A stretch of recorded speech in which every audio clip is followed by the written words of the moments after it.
First question 17 number का discussion करते हैं। डे 1 का ये था होमवर्क दिया हुआ।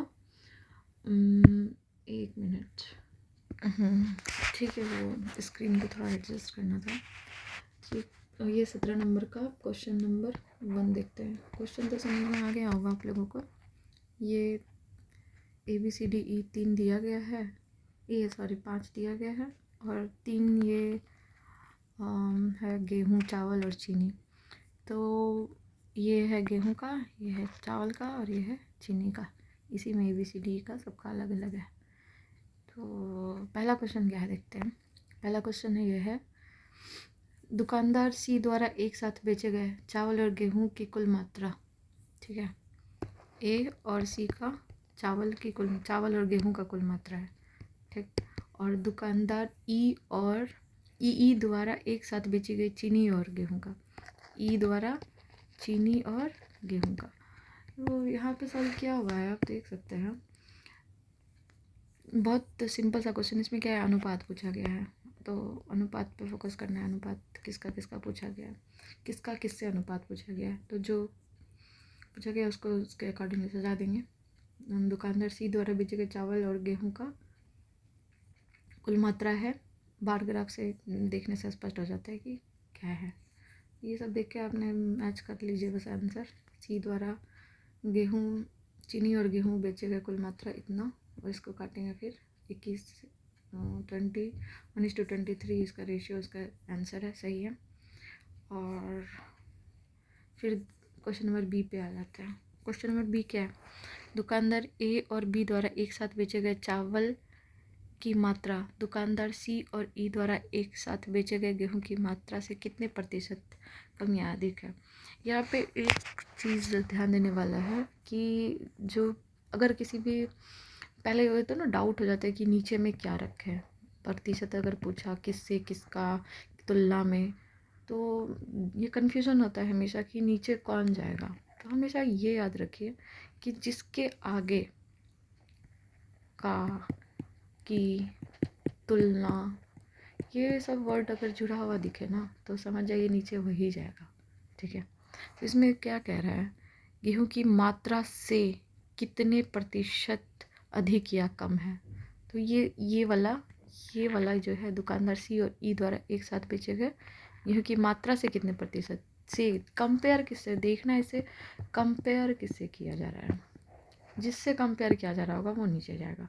बस इसमें यही क्लू होता है। और इस टाइप का प्रीवियस ईयर में देखेंगे बहुत सारा इसी कॉन्सेप्ट पे प्रीवियस ईयर में बहुत सारा क्वेश्चन पूछा गया है। बस इसमें यही था समझने वाला। तो देख लीजिए, A और B द्वारा बेचे गए चावल की कुल मात्रा 600 + 800 1400 kg, और C और E द्वारा बेचे गए गेहूँ की मात्रा 1150 kg। अंतर पूछ रहा है। अभी क्या पूछ रहा है इसमें, कितने प्रतिशत अधिक या कम है। ये 1400 है, ये 1150 है, ऑब्वियसली कम है। तो कम है, आप 1400 माइनस कितना कम है और किससे कम है। 1400 में से 1150 माइनस कर देंगे और नीचे जो बताया था तुलना किससे करना है वही आएगा नीचे, इसका परसेंटेज निकाल देंगे। कैलकुलेटर का इस्तेमाल आपको करना है तो आप इजीली कैलकुलेटर करके राउंड ऑफ फिगर में इतना आता है, ये आंसर है। ठीक है, इसमें कोई डाउट, कोई प्रश्न किसी को तो पूछ सकते हैं। अब नेक्स्ट क्वेश्चन की तरफ बढ़ते हैं। क्वेश्चन नंबर ग, सभी दुकानदार द्वारा एक साथ बेची गई तीनों मदों में से कौन सा मद अधिकतम मात्रा में बेची गई है। तो इसके लिए ना सबसे शॉर्टेस्ट क्या होता है, ज़्यादा लिखने से बचना है। एग्जाम में हम लोग को फोकस करना है कि कितना कम लिखे, वो कहा जाता है स्टेप मार्किंग होता है। बाकी आपका फोकस ये होना चाहिए कि आपका आंसर अगर सही आ गया ना तो मैक्सिमम चांस है कि आपको फुल में फुल मार्क्स मिल जाए। स्टेप भी मार्किंग होता है, बट अगर ये टेबुलर फॉर्म में आप बना देते हैं तो आप बहुत ज़्यादा लिखने से बच सकते हैं। तो कोशिश यही होनी चाहिए कि किस तरह से टेबल फॉर्म हम रिप्रेजेंट करते अगर, और इसमें मैक्सिमम मार्क्स मिल जाते हैं। इसमें कहीं भी आपके नंबर नहीं कटेंगे। लेकिन अगर यही हम इसको लैंग्वेज में लिखने के लिए चलते हैं तो बहुत ज़्यादा टाइम लगेगा इसमें। तो कोशिश कीजिए कि हमेशा क्वेश्चन को टेबल वाले फॉर्म में लेकर आएँ। ठीक है, तो क्या है, सभी दुकानदारों द्वारा एक साथ बेची गई तीनों मदों में से कौन सा मद अधिकतम मात्रा में बेची गई है। तो इसे टेबल वाला फॉर्म में बना लेंगे। दुकानदार ए द्वारा चावल बेचा गया है इतना, ये सब टेबल में लेकर आएंगे, फिर देखा जाएगा, इसका सबको कैलकुलेट कर लेंगे, फिर दिख रहा है क्लियरली ये 1300 चावल सबसे अधिक बेचा गया है। ठीक है, नेक्स्ट क्वेश्चन ये आप ये लोग ज़रूर इसे सर्कल कर दीजिएगा, जब भी उत्तर आए ना तो इस तरह से बॉक्स में बंद करके इसे उत्तर ज़रूर लिख दीजिएगा, ताकि दूर से ही पता चले कि आपका ये उत्तर है। और वो देखते हैं बस प्रोसेस सही है, ख़त्म, बस नंबर मिल जाता है, इतना ही है। मेन फोकस यही होना चाहिए कि आंसर आपका आ गया। यही देखते हैं कि कितने तुम्हारे आंसर सही हुए। DI में लोग पूछते हैं ना कि ऐसा स्टेप से बनाया, वो मैटर ही नहीं करता क्या स्टेप बना है, बस इतना ही है कि आपका क्वेश्चन सही आ जाना चाहिए। ठीक है, नेक्स्ट क्वेश्चन की तरफ आते हैं। यदि वर्ष 2016 में सभी दुकानदारों द्वारा बेचे गए गेहूं और चावल की कुल मात्रा में क्रमशः 25% और 200/33% की वृद्धि होती है, क्या है? तो 2016 में, ये आंकड़ा जो है 2015 का दिया हुआ है। ठीक है, गेहूं की बिक्री में क्या बोला है, 25% की वृद्धि होती है। तो गेहूं की 2015 में टोटल देख लेंगे कितना बिक्री हुआ, 3200 बिक्री हुआ, और नेक्स्ट ईयर में 25% का वृद्धि, तो 13200 को 25% से भी निकाल सकते हैं, या फिर 125% डायरेक्ट कैलकुलेटर करेंगे, कैलकुलेटर से 3200 गुना 125% का बटन दबा देंगे तो डायरेक्ट ये 4000 आ जाएगा। आप ऐसे भी कर सकते हैं और इस तरह से भी कर सकते हैं। फिर क्या है, चावल की बिक्री 2015 में, तो चावल की बिक्री टोटल कितना हुआ है 2015 में, 3300 kg। ठीक है, फिर 2016 में क्या बोल रहा है क्वेश्चन में, देखिए 2016 में क्वेश्चन में बोल रहा है कि 200/33% की वृद्धि हो जाती है। ठीक है, तो 200/33% की वृद्धि का वैल्यू क्या होगा, 200% हटता है तो नीचे में 100 आता है, इतना तो पता होगा ना, है ना। तो 2/33 को 3300 से मल्टीप्लाई कर देना है तो इतना आएगा 3500। तो पूछ रहा है इसके बीच का अंतर, इसका और इसका अंतर क्या होगा, तो 500 kg सही ऑप्शन, ये सही है। पता चल गया, आप लोग का भी आंसर आ ही गया होगा। इजी है, बहुत इजी क्वेश्चन है ये तो। धीरे धीरे टफ की तरफ हम चलेंगे। यदि दुकानदार ए के लिए 2015 में गेहूं और चावल का प्रति किलोग्राम विक्रय मूल्य, क्या है विक्रय मूल्य मतलब सेलिंग प्राइस, 3:5 रुपये में के अनुपात में है, और गेहूं का विक्रय मूल्य अगले वर्ष 25% बढ़ जाता है। ठीक है, तो 2016 में ए द्वारा गेहूं की कितनी मात्रा बेची गई, क्वेश्चन में देखना फाइंड क्या करना है हमको। ठीक है, ये क्वेश्चन में फाइंड करना 2016 में 2000 फाइंड क्या करना है हम लोग को कि 2016 में ए द्वारा गेहूं की कितनी मात्रा बेची गई थी। ठीक है, बस फोकस इस पे करना है कि फाइंड क्या करना है। क्वेश्चन का लैंग्वेज थोड़ा सा जटिल हो सकता है, बाकी अब थोड़ा फोकस होके पढ़ेंगे ना कि पूछ क्या रहा है और दिया हुआ क्या क्या है हम लोगों को, तो उससे क्वेश्चन इजीली निकल जाता है। तो यहाँ देखिए 2015 में गेहूं और चावल का कितना विक्रय मूल्य 3:5 है गेहूं और चावल का, तो हम लोग यहाँ क्या मान लिए हैं, गेहूं और चावल का विक्रय मूल्य 3x इंटू 5x। ठीक है, गेहूं 3x प्रति किलोग्राम और चावल 5x प्रति किलोग्राम विक्रय मूल्य है ये। ठीक है, ये विक्रय मूल्य आ जाएगा, है ना। तो ए द्वारा देखते हैं ये क्या दिया हुआ हम लोग को क्वेश्चन में, ए द्वारा 2016 में बेचने पर कुल प्राप्त राशि इतना रुपये 11,250 रुपये है, और 2015 में ए द्वारा चावल बेचने पर प्राप्त राशि 12,000 है। तो ये 2015 का हमको दिया हुआ है। ठीक, 2015 का दिया हुआ है, तो 2000 पहले इसको वर्क करते हैं कि क्या दिया हुआ है मेरे को। देखिए सेलिंग प्राइस 3x/5x दिया है ना, तो हम लोग को ये दिया है 2015 का, ये है गेहूं का और ये है चावल का। ठीक है, तो दिया हुआ है हम लोग को चावल का 5x दिया हुआ है 12,000, तो x इज इक्वल टू आ जाएगा, और ये x का वैल्यू क्या है, x का वैल्यू भी क्वेश्चन में दिया हुआ है। x कितना बेचा गया गेहूँ 2015 में, गेहूँ देखिए कितना बेचा गया है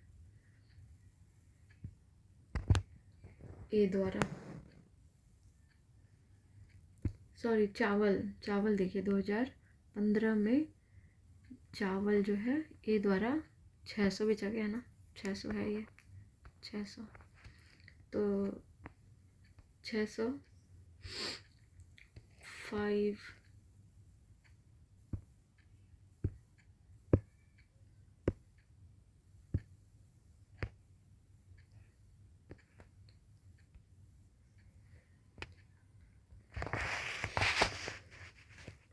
क्वेश्चन नंबर 4 पे आ गए।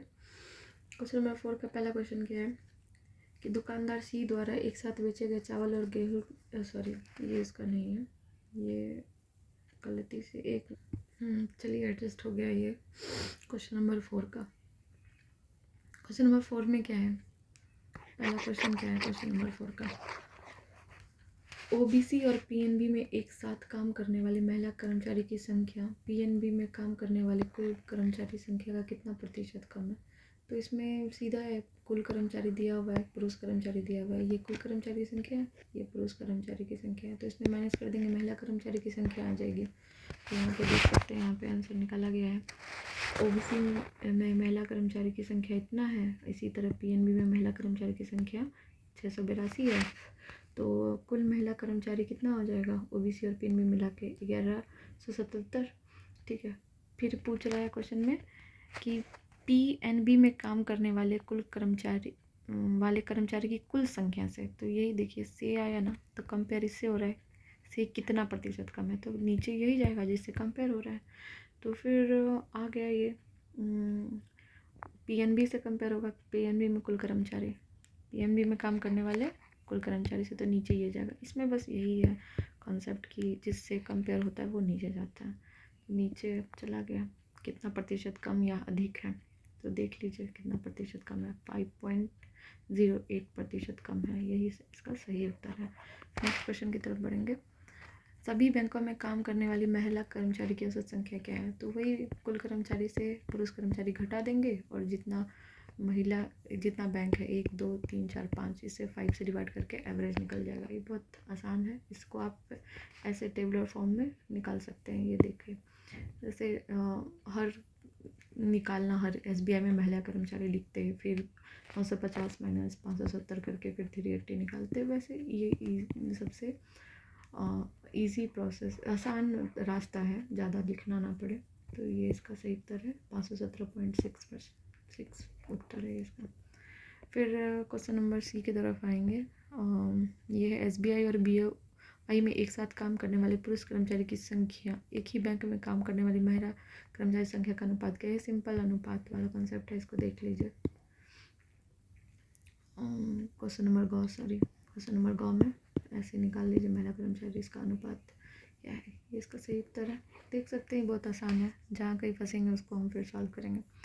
बीओआई में काम करने वाले कर्मचारी की कुल संख्या है ये नया बैंक है, देखिए बीओएम में काम करने वाले कर्मचारी की कुल संख्या, ये बैंक दिया नहीं गया इसमें, ठीक है, तो दिया नहीं गया है तो किसी से कंपेयर करके दिया ही होगा कि इसका वैल्यू हम ताकि वहाँ तक पहुँच सके।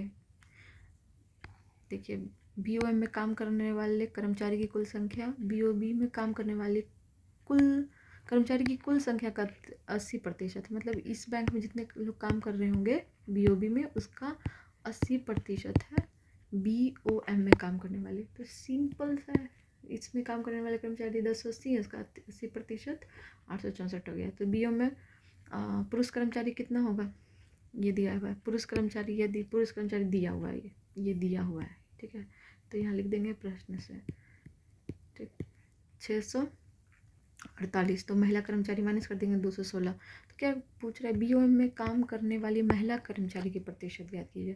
तो जिसका प्रतिशत ज्ञात करना होता है ना, जैसे महिला, तो महिला को ऊपर रखेंगे और कुल कर्मचारी का संख्या को नीचे, और डिवाइडेड बाय 100 कर देंगे तो इस महिला कर्मचारी का प्रतिशत आ जाएगा। जिसका निकालने के लिए कहा गया ना उसको हमेशा ऊपर रखेंगे। अगर पुरुष का कहता तो पुरुष रखते, ठीक है। और पहला कॉन्सेप्ट क्या था कि जिससे कंपेयर करने के लिए कहा जाए ना, जिसके अंदर का, के, की, साथ, तुलना ये सब लिखा रहे वर्ड, तो वो नीचे में जाता है हमेशा। इस बात का ध्यान रखेंगे। इजी है ये भी, महिला कर्मचारी का प्रतिशत आ गया होगा इतना, सही है। और नेक्स्ट क्वेश्चन आ गया, SBI में काम करने वाली महिला कर्मचारी में से 30% ग्रेजुएट है। तो SBI में काम करने वाली महिला कर्मचारी की संख्या ज्ञात कीजिए जो ग्रेजुएट नहीं है। तो SBI में महिला कर्मचारी पहले निकालेंगे 380, फिर महिला जो कर्मचारी ग्रेजुएट हैं इतना निकाल लेंगे, और जो ग्रेजुएट नहीं है उसको माइनस कर देंगे उससे। ये डायरेक्ट इससे भी निकाल सकते थे, और 380 प्लस 70% करके भी डायरेक्ट निकाल सकते थे आंसर, ठीक है। तो ये नेक्स्ट हम लोग होमवर्क डे 2 का रखेंगे। डे 2 का जल्दी होमवर्क दे दिया जाएगा आप लोगों को शाम तक, और ये इसका सॉल्यूशन है। कमेंट में सेक्शन में कमेंट कर सकते हैं आप लोग कि कितना सही हुआ और कितना गलत, और कौन सा क्वेश्चन में डाउट रह गया थोड़ा भी, तो उसको एक बार आप मैसेज कमेंट सेक्शन में कर दीजिए, उसे एक्सप्लेन नेक्स्ट सेशन में कर दिया जाएगा। Thank you.